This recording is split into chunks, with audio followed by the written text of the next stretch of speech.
Dear friends, welcome to virologist 502 creation channel. Friends, ये class 12 physics के first chapter का second video है। तो देखते हैं फ्रेंड्स कि सेकेंड वीडियो के अंतर्गत जो पहला हेडिंग आता है वो है आवेश के गुण, प्रॉपर्टी ऑफ चार्ज। देखते हैं फ्रेंड्स कि ये आवेश के गुण क्या होते हैं। आवेश के निम्नलिखित गुण होते हैं। आवेश के निम्नलिखित गुण होते हैं। पहला, समान आवेशों के मध्य प्रतिकर्षण बल लगता है, अर्थात प्लस प्लस के बीच प्रतिकर्षण बल और माइनस माइनस के बीच प्रतिकर्षण बल लगेगा। दूसरा, किंतु विपरीत आवेशों के मध्य आकर्षण बल लगता है, अर्थात प्लस माइनस के मध्य आकर्षण बल लगता है, अट्रैक्शन फोर्स। तीसरा जो है वो है आवेशों में विद्युत प्रेरण का गुण पाया। आवेशों में विद्युत प्रेरण का गुण पाया जाता है। और जो चौथा गुण है, आवेशों में योग का गुण पाया जाता है। ऐसा योग का गुण पाया, जोड़ने का गुण। ये साधारण बीजगणितीय विधि से आवेशों को जोड़ा जा सकता है।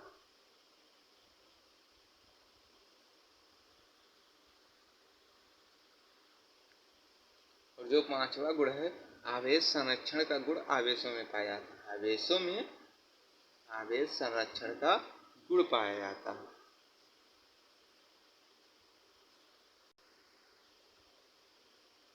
और जो छठा है, आवेश की मात्रा पर वेग का प्रभाव।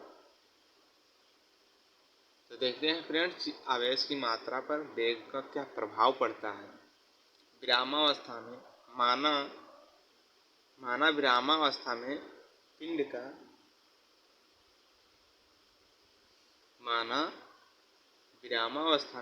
का द्रव्यमान m0 है तथा गत्यावस्था में पिंड का द्रव्यमान mb है। तब पिंड की गत्यावस्था में पिंड का द्रव्यमान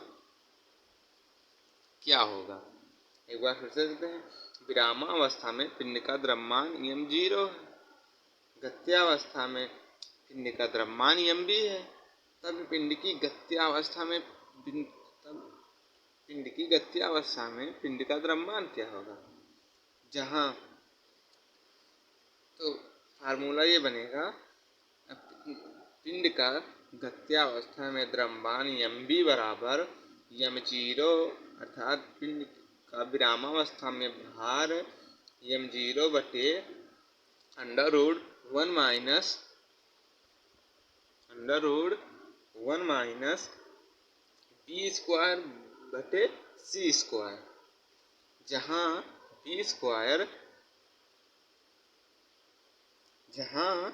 b² पिंड का वेग तथा c² निर्वात में प्रकाश की चाल है। क्या है? निर्वात में प्रकाश की चाल है। निर्वात में प्रकाश की चाल कितनी होती है? 3 × 10⁸ मीटर पर सेकेंड।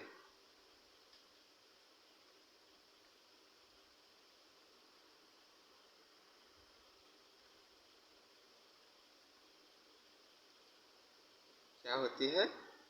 3 × 10⁸ मीटर प्रति सेकेंड। एक बार फिर से फार्मूला को देख लेते हैं। गत्यावस्था में पिंड का द्रव्यमान mb बराबर विरामावस्था में पिंड का द्रव्यमान m0 बटे √1 माइनस b² बटे c², जहाँ b² पिंड का वेग तथा c² निर्वात में प्रकाश की चाल। निर्वात में प्रकाश की चाल 3 × 10⁸ मीटर पर सेकेंड होती है। आवेश की क्वांटम प्रकृति। देखते हैं फ्रेंड्स, ये आवेश की क्वांटम प्रकृति क्या होता है। मिल्कन, कौन? मिल्कन ने एक साइंटिस्ट थे, अब नहीं है। मिल्कन ने अपनी तेल बूंद प्रयोग से, मिल्कन के तेल बूंद प्रयोग को आप लोगों ने फर्स्ट ईयर में जरूर पढ़ा होगा। मिल्कन ने अपनी तेल बूंद प्रयोग से आवेश के मात्रा की निम्नलिखित मान निकाले। क्या निकाले? मिल्टन अपने तेल बूंद प्रयोग से आवेश की मात्रा का निम्नलिखित मान निकाले। उन्होंने क्या निकाला? सबसे पहले आवेश की मात्रा 1.6 इंटू 10⁻⁹ कूलाम आवेश। फिर दूसरे एक्सपेरिमेंट में निकाला उन्होंने आवेश की मात्रा 3.2 इंटू 10⁻⁹ कूलाम। और तीसरे प्रयोग में उन्होंने आवेश की मात्रा का मान निकाला 4.8 इंटू 10⁻⁹ कूलाम। और चौथे एक्सपेरिमेंट और लास्ट एक्सपेरिमेंट में उन्होंने आवेश की मात्रा का मान 8.0 इंटू 10⁻⁹ कूलाम निकाला। अर्थात मिल्टन ने आवेशों के जो विभिन्न मान निकाले उनमें से एक मान, ध्यान से देखिएगा फ्रेंड्स, मिल्टन ने आवेशों के जो विभिन्न मान निकाले उनमें से एक मान, कौन? 1.6 इंटू 10⁻⁹ कूलाम। 1.6 इंटू 10⁻⁹ कूलाम आवेश जो था वो चारों आवेश के मानों में कॉमन मिलता था। क्या मिलता था? कॉमन मिल रहा था। जो अन्य आवेश के मानों का पूर्ण गुणक था, कौन था? 1.6 इंटू 10⁻⁹ कूलाम आवेश जो था अन्य मानों, मिल्टन द्वारा तेल बूंद प्रयोग से ज्ञात किए गए अन्य मानों के पूर्ण गुणक था।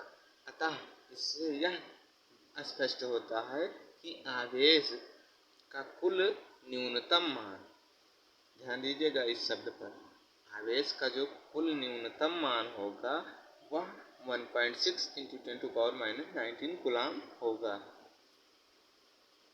अतः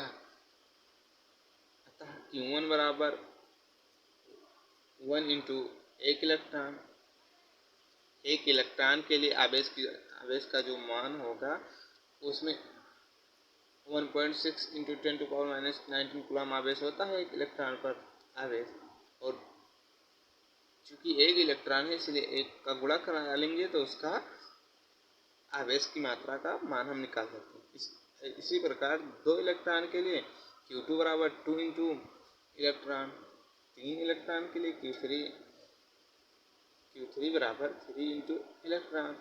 ऐसे Q1 इलेक्ट्रॉन के लिए N इंटू इलेक्ट्रॉन। जहाँ तो फार्मूला क्या निकलेगा हमारा? Q बराबर Ne, जहाँ N बराबर नंबर ऑफ इलेक्ट्रॉन जो 1 2 3 4 5 6 7 8 हो सकते हैं। और इलेक्ट्रॉन का जो न्यूनतम मान होता है वो तो पता है 1.6 इंटू 10⁻⁹ कूलाम। कूलाम का नियम, लॉ ऑफ कूलाम्स, ध्यान से देखिएगा फ्रेंड, बहुत ही इम्पोर्टेंट है ये बोर्ड परीक्षा के लिए, बहुत बार पूछा गया। किन्हीं दो बिंदु आवेशों के मध्य, ध्यान दीजिएगा यहाँ पर हम बिंदु आवेश कह रहे हैं। बिंदु आवेश का एक स्पेशल यूज है इस फार्मूले में। किन्हीं दो बिंदु आवेशों के मध्य लगने वाला आकर्षण अथवा प्रतिकर्षण बल। किन्हीं दो बिंदु आवेशों के मध्य लगने वाला आकर्षण अथवा प्रतिकर्षण बल उन दोनों आवेशों के गुणनफल के समानुपाती। यहाँ पर लिख लीजिएगा, उन दोनों आवेशों के गुणनफल के समानुपाती, किंतु उनके बीच की दूरी के वर्ग के व्युत्क्रमानुपाती होता है, अर्थात कूलाम के नियमानुसार। एक बार फिर से देखते हैं। इन्हीं दो बिंदु आवेशों के मध्य लगने वाला आकर्षण अथवा प्रतिकर्षण बल उन दोनों आवेशों के मात्राओं को, उन दोनों आवेशों के, यहाँ पर लिख लेते हैं मात्रा,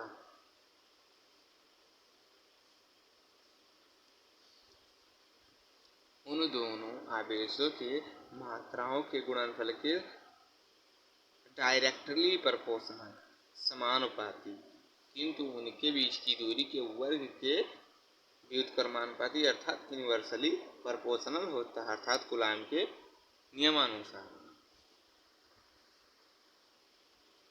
कूलाम के नियमानुसार इन्हीं दो बिंदु आवेशों के मध्य लगने वाला जो आकर्षण अथवा प्रतिकर्षण बल होता है वह उन दोनों आवेशों के गुणनफल के डायरेक्टली प्रोपोर्शनल होता है। अर्थात माना कि कोई दो बिंदु आवेश हैं, ये और ये, माना ये Q1 है, ये Q2 है, दो बिंदु आवेश है और इनके बीच की दूरी स्मॉल r है और आवेश, तो इन्हीं दो बिंदु आवेशों के मध्य, ये आवेश मान लिया ये है, तो किन्हीं दो बिंदु आवेशों के मध्य लगने वाला आकर्षण अथवा प्रतिकर्षण बल उन दोनों आवेशों के मात्राओं Q1 Q2 मात्राओं के गुणनफल के डायरेक्टली प्रोपोर्शनल अर्थात समानुपाती होता है। तो ये पहला लिख दिया गया। फिर दूसरा बताया गया है व्युत्क्रमानुपाती। किन्हीं दो बिंदु आवेशों के मध्य लगने वाला आकर्षण अथवा प्रतिकर्षण बल उन दो बिंदु आवेशों के मध्य के दूरी के वर्ग के व्युत्क्रमानुपाती अर्थात इनवर्सली प्रोपोर्शनल होता है। तो उसे लिख लिए हैं F inversely proportional, F force inversely proportional 1/r²। अब दोनों समीकरणों को जोड़ेंगे या एक में लिखेंगे तो डायरेक्टली बनेगा F directly proportional Q1 into Q2/r²। जहाँ ये जब नियतांक हटाएंगे तो जब प्रोपोर्शनल हटाएंगे तो कोई एक नियतांक आएगा। तो हम प्रोपोर्शनल को यहाँ हटाए हैं। F बराबर K into Q1 into Q2/r², जहाँ K बराबर होता है 1/4πε0। प्रयोगों द्वारा K का मान 1/4πε0 का मान, पहले हम ε0 का मान जानेंगे क्या होता है। ε0 का मान होता है 8.854 इंटू 10⁻12 कूलाम पर न्यूटन मीटर स्क्वायर। और वहीं से K का मान निकला है क्योंकि हम पाई का मान पहले से ही जानते हैं। तो 1/4πε0 बराबर K बराबर 9 इंटू 10⁹ न्यूटन मीटर स्क्वायर अर्थ कूलाम। डियर फ्रेंड्स, अगर आपको वीडियो अच्छा लगा हो तो आप इसे लाइक शेयर और फ्रेंडों में, दोस्तों में शेयर करना ना भूलें और हमारे चैनल को सब्सक्राइब करके बेल आइकन को दबा दीजिए ताकि रोज़ आने वाले वीडियो का नोटिफिकेशन आपको रोज़ मिलता रहे और सबसे पहले मिले, ताकि आप हमारे वीडियो को आसानी से वॉच कर पाओ। जय हिंद, जय भारत, वंदे मातरम।